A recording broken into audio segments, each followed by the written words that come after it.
Hola a todos, mi gente linda, mi gente bella, mi gente hermosa, bienvenidos otra vez a su canal de Filósofo 777 y el día de hoy te voy a hablar nada más y nada menos que toda la semana he visto el ridículo que ha hecho el régimen de Nicolás Maduro, primero con las promesas falsas de Jorge Rodríguez, de mostrar la evidencia de que Mundo González estaba mintiendo y no salió con nada, con un chorro de babas realmente. Después con la amenaza ridícula de Tarek William Saab, quien promete que va a meter preso a Javier Milei, algo que vamos a desenmarañar a un poquito más en el día de hoy. Así han venido cometiendo errores una y otra vez. Esta semana será decisiva, muy importante. Y las noticias que le traigo hoy precisamente van a hablar de ese por qué es tan importante esta semana. Antes de entrar en la noticia, quiero hacerte una pregunta y quiero que me la respondas como siempre lo haces, con esa seriedad que te caracteriza. Y es la siguiente. ¿Tú crees que el escenario mundial político vaya a cambiar esta semana en la reunión de la ONU? ¿Creen ustedes que la ONU vaya a tomar una decisión realmente importante o que las decisiones de la ONU impulsen a la Corte Penal Internacional a dictar sentencia? ¿Ves alguna salida esta semana por parte de la ONU? ¿Qué piensan ustedes? Déjenmelo en la caja de comentarios, porque como ya les dije antes, esto será importante y será crucial. Bien, vamos a entrar en las noticias. Ojo con la última. La última tiene que ver con los militares, así que pendiente con la última noticia. Vamos a hacer una remembranza de por qué hay una lucha, por qué Tarek William Saab amenaza a Javier Milei, por qué la piedrita del zapato en América del Sur es Javier Milei para Nicolás Maduro. Ya el tema del Esequibo quedó atrás, ya no se ha vuelto a hablar más de Irfan Ali, no se ha hablado del tema del Estado 24. No, ya quedó descartado. Ahora el tema hoy, más que nunca para Tarek William Saab, es denunciar a Javier Milei por el robo del avión de Intrasur. Pero todo esto tiene un origen. 18 meses antes de que Javier Milei ganara las elecciones, Javier Milei presentó una data de lo que es la realidad de Venezuela y el peligro de Venezuela.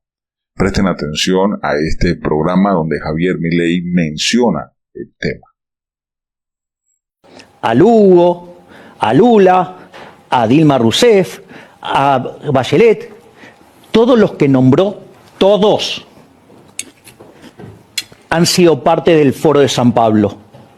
El Foro de San Pablo, digamos, es una agenda para establecer la Unión Soviética Latinoamericana. Así, crudo.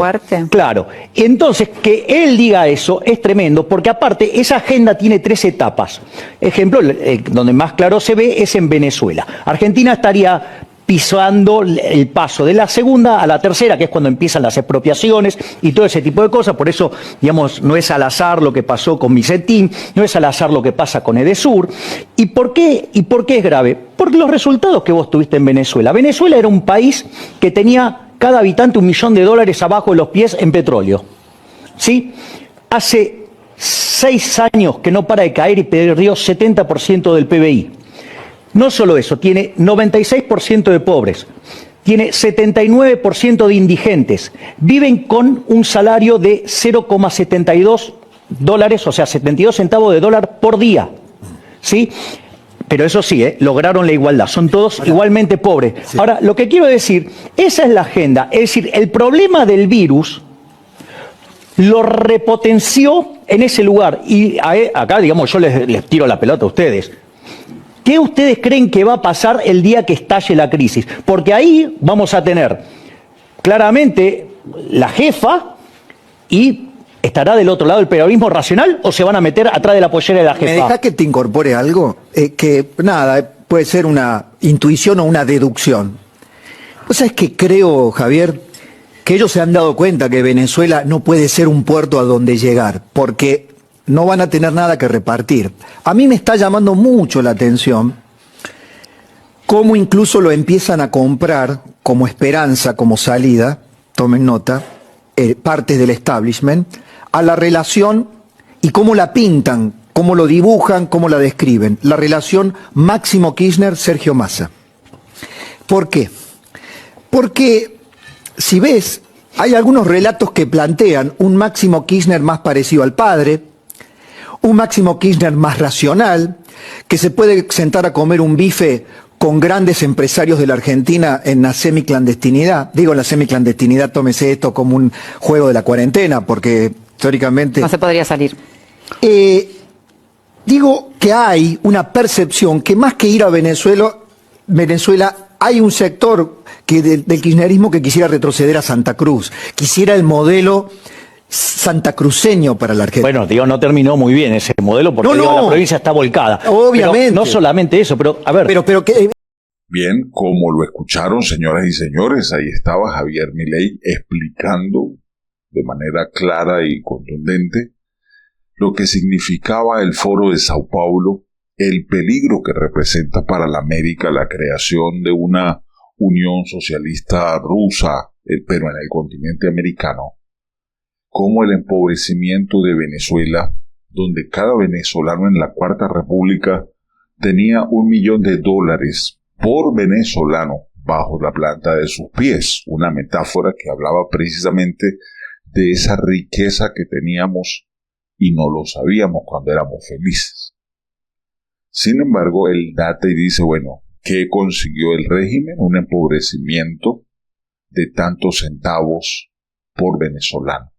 De $1 millón por venezolano, ahora a 0,76, algo así menciona él, para ejemplificar esta situación tan terrible que estamos viviendo todos los venezolanos el día de hoy y que ha llevado a la migración de más de 8 millones de personas.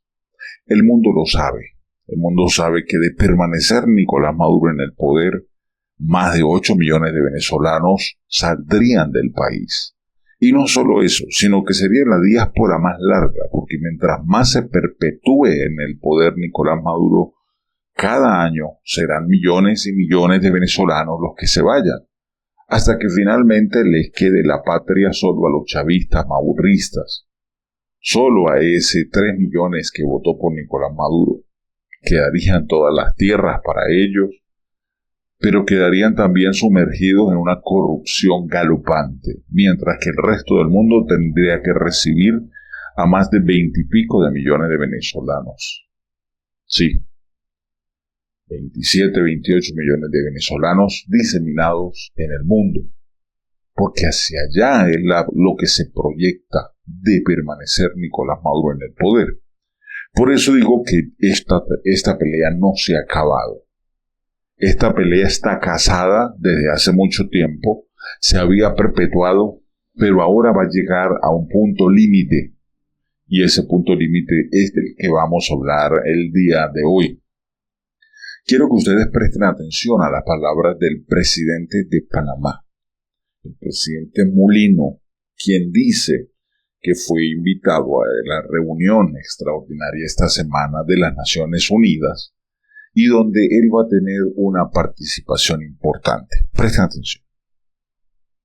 La verdad que este es un tema que esperamos se pueda definir de aquí a lo que resta del año.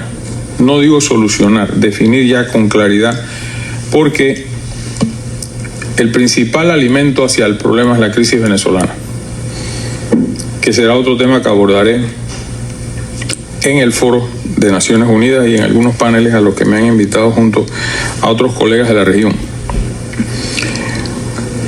Así que espero en ese encuentro poder hacer las 3 posturas de Panamá en torno a esos temas. No voy a hablar de historia, No voy a echar el cuento al mundo de qué es Naciones Unidas, ni para qué se formó, ni quiénes fueron y quiénes vinieron. A la concreta, los problemas de Panamá los voy a plantear ante Naciones Unidas. Todo lo demás, todos lo saben.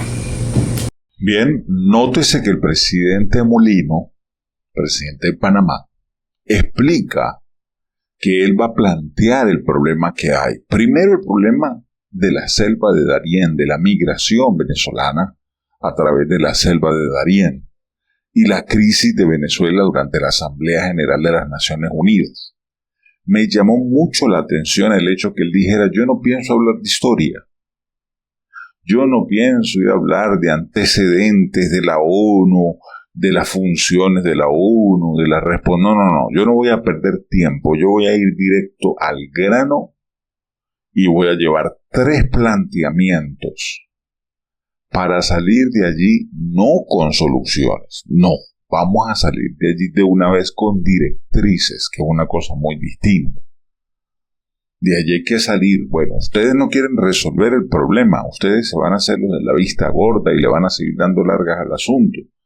Bueno, prepárense para recibir 28 millones de venezolanos en sus países.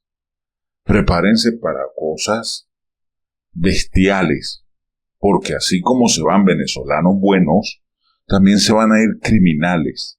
Ya ustedes se han dado cuenta de lo que ha pasado en los Estados Unidos con el Tren de Aragua. Se han dado cuenta con los criminales que han llegado a Colombia del Tren de Aragua. Ahora imagínate que no solamente se vaya el Tren de Aragua, sino el Tren del Llano y todas las distintas organizaciones criminales y terroristas del país. Entonces van a tener un flagelo mucho más importante. El flagelo del NARCO tráfico, que tanto han combatido, que tanto quieren combatir. Pero ustedes recuerden, vuelvo y repito, no todos los venezolanos son narcotraficantes, pero dentro del pueblo venezolano hay gente que le gusta el dinero fácil, gente que le gusta la trampa, gente que le gusta no pagar impuestos, gente que le gusta robar, gente que le gusta estafar. Entonces, ustedes quieren una ola migratoria de 28 millones de venezolanos. Bueno, aquí hay que actuar. Y por eso él dice, voy a proponer 3 líneas de acción concretas que las abordará solo cuando esté allá. No quiso adelantar absolutamente nada, cuál va a ser su planteamiento, pero, vuelvo y repito, a nosotros nos da un ápice de esperanza. Nos enciende el corazón saber que esta persona está interesada en ayudar a resolver los problemas de Venezuela. Me gustaría que opinaras en este momento. ¿Qué opinas de las palabras del presidente panameño, el señor Mulino? Si quieres, detén un segundo el video y déjame los comentarios allí. ¿Qué opinas del señor Mulino? ¿Qué opinas? ¿Qué crees tú que pueda colocar él dentro de esos 3 planteamientos? ¿Se te viene alguna a la cabeza? Compártela, que me encantaría leerla. Bien, seguimos avanzando en las noticias, y es que sigue saliendo más revelaciones del caso de el chantaje, la coacción que le hicieron a Julio Borges en el año 2018. Cosas que de repente no se tomaron muy en cuenta en su entrevista con David Placer, y que vuelvo a traérselas porque quiero recalcarlas el día de hoy. Presten atención a este video donde David Placer entrevista a Julio Borges sobre el caso de las coacciones que se manejaron en el 2018 y donde participó José Luis Rodríguez Zapatero como mediador. Presten atención. Destapó la extorsión sufrida por Edmundo González, claro vencedor de las elecciones en Venezuela, para que se exiliara en España. 6 años atrás, Jorge y Delcy Rodríguez y el expresidente Zapatero hicieron lo mismo con Julio Borges, para que la oposición aceptara ir a unas elecciones con los partidos y candidatos inhabilitados. Fuiste extorsionado, coaccionado por Zapatero, Jorge y Delcy Rodríguez en Santo Domingo en esas negociaciones en 2018. Bueno, David, primero gracias, de verdad. Quiero contar un poco lo que fue esa experiencia, que tuvo varios capítulos, ¿no?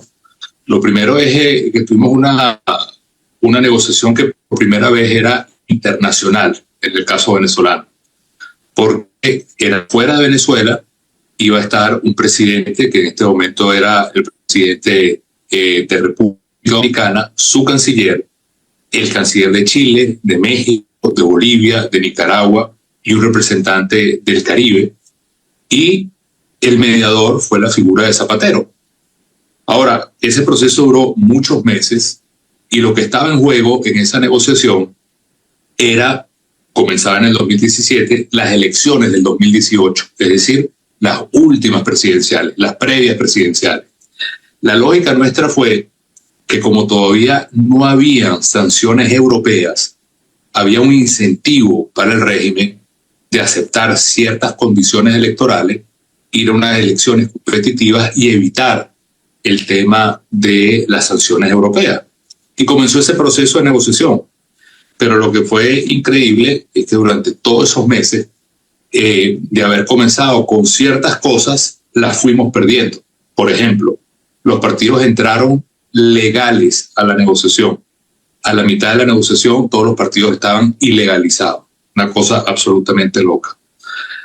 La otra búsqueda era quitarle las inhabilitaciones a los potenciales candidatos presidenciales. A la mitad de la negociación había más inhabilitaciones. Tercer tema, cumplimiento de los derechos humanos. A la mitad de la negociación había más presos políticos. Y luego, lo que era más importante también, que eran las condiciones electorales para que la gente tuviera fe para votar.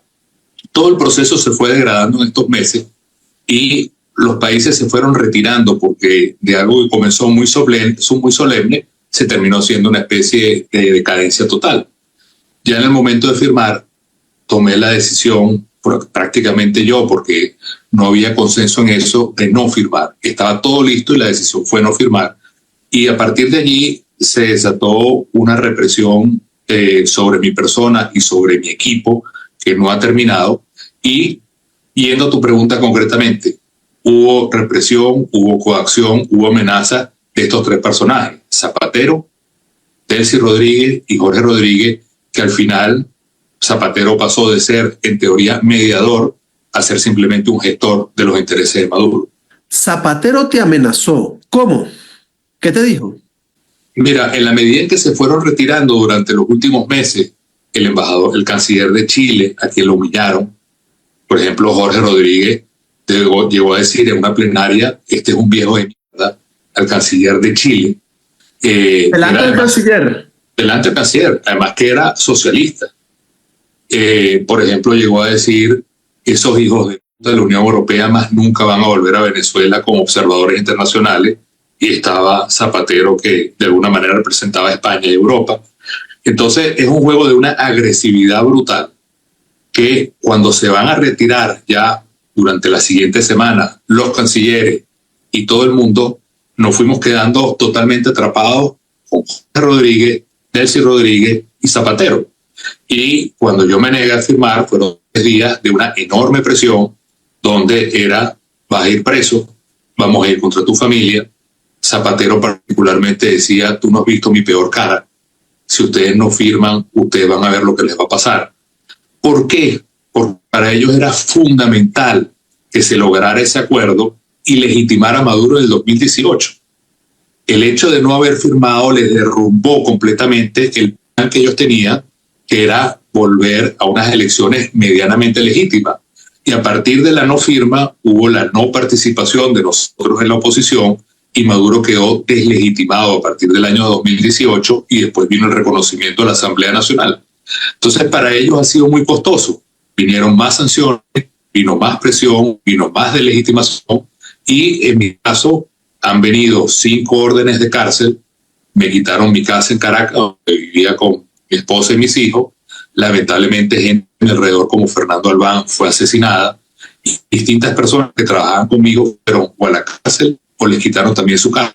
Y eso es tuvo un caso también personal que aprovecho para contarlo, que fue el caso de una persona que trabajaba conmigo que atropelló a un niño lamentablemente en el año 2017 y a partir de allí empezaron, yo ni siquiera iba manejando, ni siquiera tuve de alguna manera, el carro ni siquiera era mío, y comenzaron hasta el día de hoy toda la etiqueta asesino, asesino, asesino, y eso se debe, David, a que se les cayó lo que era el plan de ellos, que sin exagerar, juraban, en el caso de Zapatero, que se iba a ganar el Premio Nobel de la Paz por lograr ese acuerdo en Dominicana, que era un acuerdo mediocre, inaceptable, y en el cual más bien retrocedíamos kilómetros para poder tener elecciones medianamente. Como lo escucharon, allí está precisamente hablando Julio Borges de todo lo que fue víctima a raíz del proceso de coacción por parte del régimen de Nicolás Maduro, una negociación que comenzó en República Dominicana, que se extendió por varios meses, una negociación donde en ese momento, en el 2018, no se contaban con las sanciones de la Unión Europea, no habían sanciones a ningún miembro del régimen por parte de la Unión Europea, donde se comenzó con todos los partidos habilitados y terminaron con casi todos los partidos ya secuestrados por el régimen, donde se habló precisamente de los derechos humanos y se terminó duplicando la cantidad de presos políticos. Se dio la muerte de Fernando Albán, el asesinato de Fernando Albán, se dio la persecución de varios enemigos políticos del régimen, a los que les expropiaron la vivienda, los vehículos, las empresas, bueno, hasta una señora que cuidaba los perros de un coronel, precisamente también está detenida por cuidarle los perros al coronel mientras él viajaba. Sí, y fue acusada de terrorismo por cuidarle los perros al coronel. Otra de las cosas que llama la atención y que se me pasó en el video anterior es que Zapatero, el mismo Zapatero, el sinvergüenza Zapatero, el dueño de varias minas venezolanas, José Luis Rodríguez Zapatero, estaba pretendiendo ganar el Premio Nobel de la Paz ese año. Y lanzó una amenaza donde le dice a Julio Borges, más le vale que firmes, porque si no vas a conocer mi lado malo y vas a ver las consecuencias. Imagínate la gravedad de esto para un personaje como Julio Borges, cuando el supuesto mediador viene ya con las directrices de coacción. O firmas, o firmas. O firmas o van a haber consecuencias sobre tu familia. O firmas o van a haber persecuciones sobre tu familia. Y empezaron a perseguir los amigos políticos de Julio Borges. Este proceso de amenaza, similar a la que hicieron con nuestro presidente electo, Edmundo González, que ahora Jorge Rodríguez se quiere lavar las manos y decir, usted es un mentiroso, usted es un cobarde, señor Edmundo, yo lo tenía en mejor estima, pero no, les voy a mostrar la verdad. Y mostró unos videos ridículos que no comprometen a nada ni a nadie.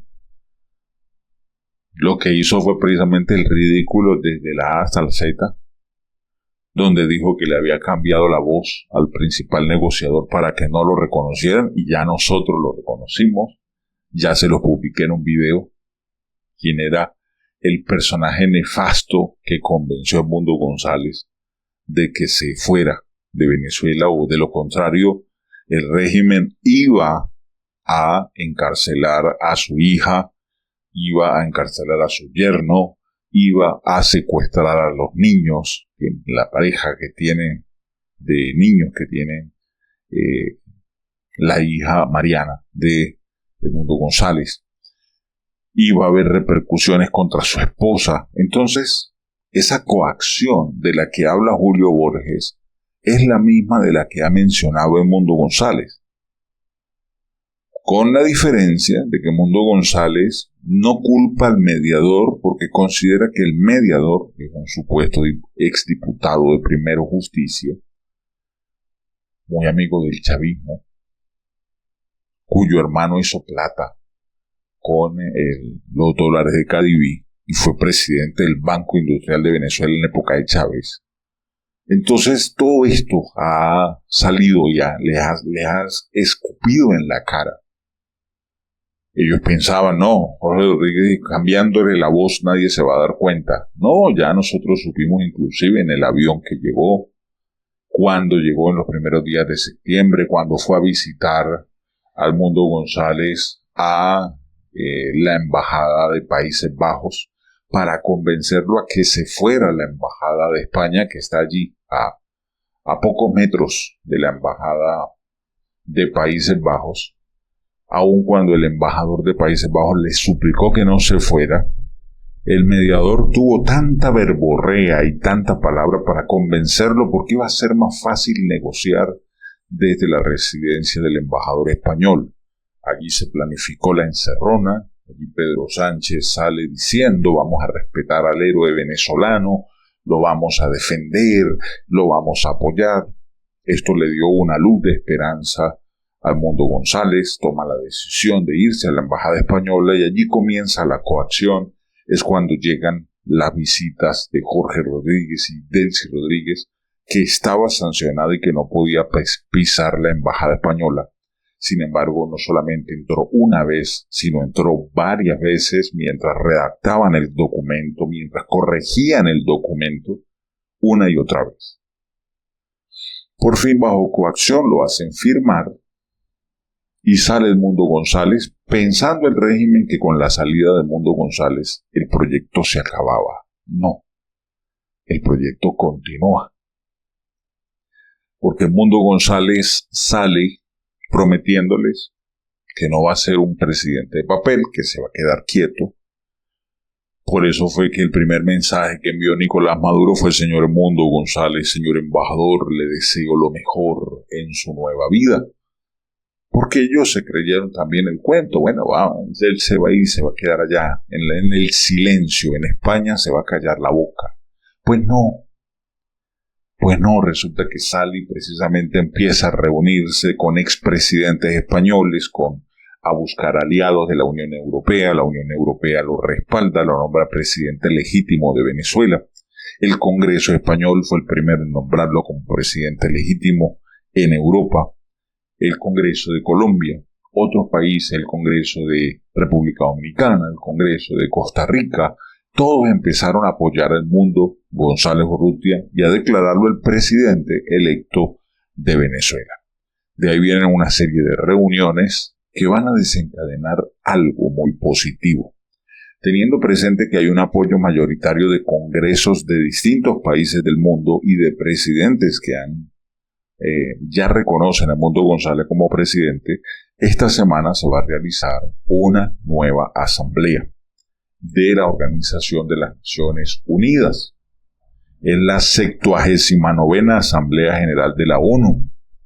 Líderes de 193 países van a debatir sobre el tema de la paz, sobre el tema de Venezuela, sobre la situación de violación de derechos humanos, sobre el último informe de la ONU, que ha sido una patada testicular para los miembros del régimen que se niegan a creer que en Venezuela haya persecución política. Cuando hemos visto una cantidad de adolescentes arrestados, secuestrados, acusados de terrorismo, niños de 16 años, 17 años, muchos de ellos no estuvieron en las protestas y fueron acusados precisamente porque el régimen es así. Y esta semana, vuelvo y repito, será decisiva. A mi parecer, será muy decisiva. ¿Qué piensan ustedes hasta aquí? Bueno, ahora sí vámonos a ir con la última noticia, como se lo prometí. Es una noticia contundente para los militares. Les he dicho varias veces que hay ruidos de sables que gritan a voces que algo debe pasar en el país lo más temprano posible. Es por eso que el teniente coronel Guillermo Beltrán Bielma, experto piloto de la Fuerza Aérea, se comunica de nuevo con los militares y les envía el siguiente mensaje. Presten atención. Guerra avisada no mata soldado. Señores oficiales superiores, subalternos de la Fuerza Armada Nacional de Venezuela, Les habla nuevamente el teniente coronel Guillermo Beltrán Bielma. Ya nos informaron con detalles que se encuentran acuartelados en situación A o B, en alerta de primero o segundo grado. ¿Hasta cuándo podrán soportar esta situación? ¿Cuál es el verdadero parte del personal necesario para cumplir sus misiones? Con tantas deserciones y falta de preparación, ¿realmente creen que están en condiciones de cumplir su misión? Cuando realicen las formaciones y pasen lista, reflexionen sobre lo que tienen a su disposición. ¿De verdad creen que con un fusil, una pistola y 10 cargadores podrán resistir varios días de combate? Me temo que ni siquiera un solo día. Ya ustedes enfrentaban fallas críticas por la falta de suministro, de personal, menaje, repuesto y la obsolescencia de sus equipos, con un bajo nivel de apresto operacional. Todo esto es consecuencia de un régimen usurpador y asesino que ha degradado la Fuerza Armada Nacional, pero ahora les exige el máximo de apresto con sus sacrificios. Jóvenes militares, en una democracia verdadera esto no es así. Y no los envidio por la situación que están viviendo. Llevan sobre sus hombros el pánico de sus generales y del régimen interino. Mientras ellos disfrutan de sus prebendas y negocios, ustedes son quienes exponen sus vidas. ¿De verdad creen que están defendiendo a Venezuela y sus instituciones? ¿Piensan que están protegiendo al pueblo venezolano? El miedo es libre y muchas veces huele mal, pero las consecuencias, les aseguro, las están pagando ustedes. Es momento de que hagan una evaluación realista de sus equipos, de su moral y de su tropa, y que documenten los resultados con sinceridad. Me sigo preguntando, ¿juraron lealtad al régimen o a la bandera y al pueblo venezolano? Lamentablemente ustedes son los sacrificados de este régimen genocida y criminal. ¿Están dispuestos a dar la vida por un dictador por el cual se ofrece una recompensa internacional y que es rechazado globalmente por sus crímenes?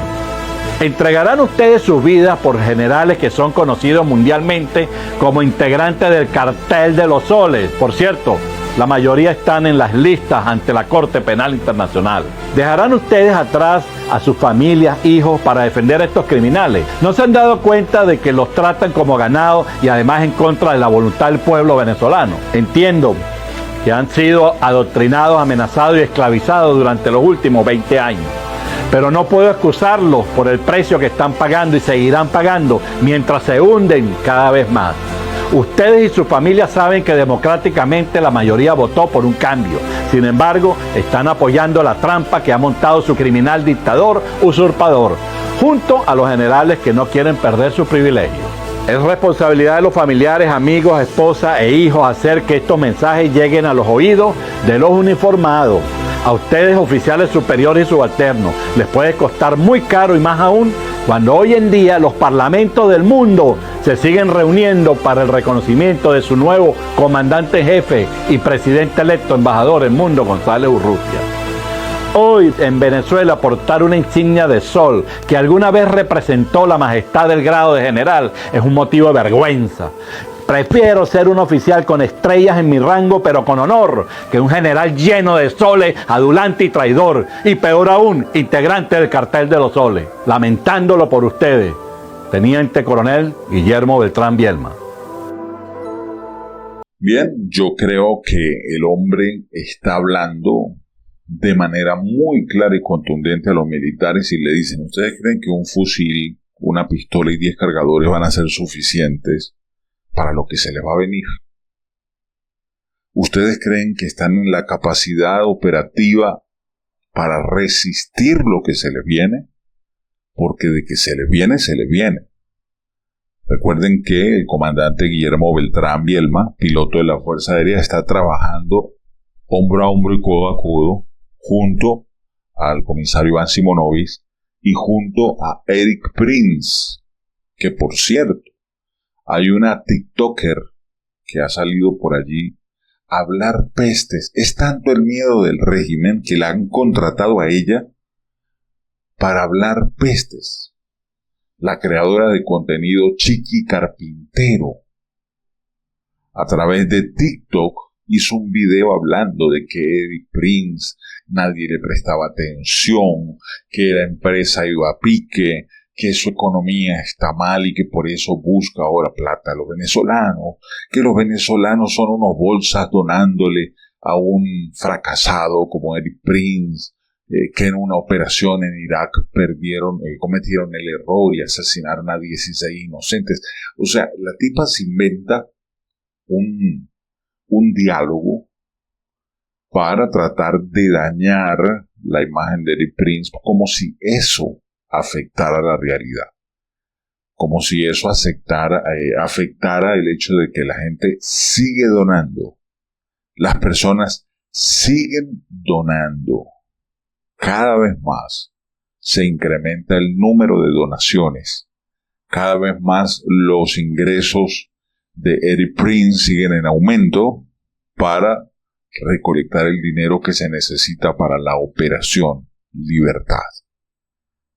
Ya falta poco también para que el Senado de Estados Unidos apruebe la ley Stop Maduro, que es la ley que propuso Rick Scott y Marco Rubio, y que está agarrando fuerza, inclusive con el apoyo de la senadora María Elvira Salazar, que está allí dándole, porque esta semana también se esperan decisiones.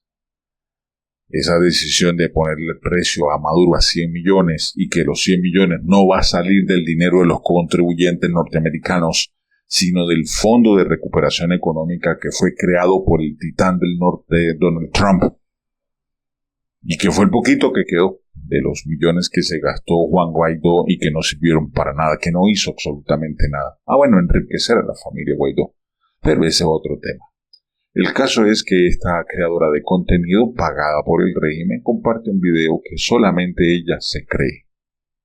Es lo más ridículo. Y que algunos chavistas también.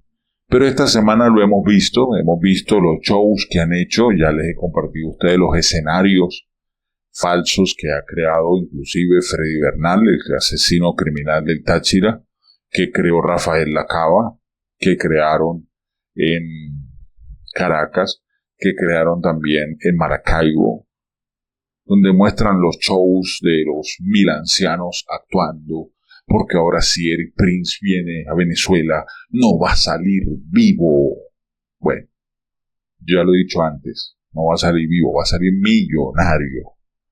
Cuando se lleve las cabezas del régimen, lo que va a ganar es plata. Plata constante y sonante. Y a nosotros nos hacen un gran favor. Esto es la noticia del día de hoy. Es el llamado del teniente coronel Bielma, que es, vuelvo y repito, contundente para los militares, donde les dice, ustedes están pensando en que están protegiendo al pueblo. Están protegiendo una estructura criminal, a unos narcotraficantes que los ponen a ustedes como carne. Son premio de guerra. Ustedes son los bolsas. Ustedes van a dar su vida por esto. ¿Ustedes le juraron lealtad al régimen o le juraron lealtad a la bandera, a la Constitución, al pueblo venezolano? ¿Están ustedes dispuestos a dar su vida por un dictador que es rechazado globalmente por sus crímenes? ¿Ustedes van a poner su vida por generales que integran el cartel de los soles y mientras ellos se hacen ricos con la neva azúcar, ustedes son los que van a llevar plomo? Yo creo que este llamado del teniente coronel Guillermo Beltrán Bielma va a tener un efecto positivo dentro de las Fuerzas Armadas. Por eso comparte este video para que llegue a todas las personas y si tienes algún familiar oficial, compárteselo. Porque este mensaje es para ellos. ¿Ok? Bueno, déjame tu opinión en la caja de comentarios. Te recuerdo que si no quieres perderte ninguna de mis noticias, sigue mi grupo de WhatsApp. Enlace está en la descripción. O búscame en la pestaña Novedades como Filósofo777. Sígueme también en Telegram como Filósofo777 y en Instagram como Filósofo777USA. Un abrazo rompecostillas. Los quiero mucho. Bendiciones. Hasta la próxima.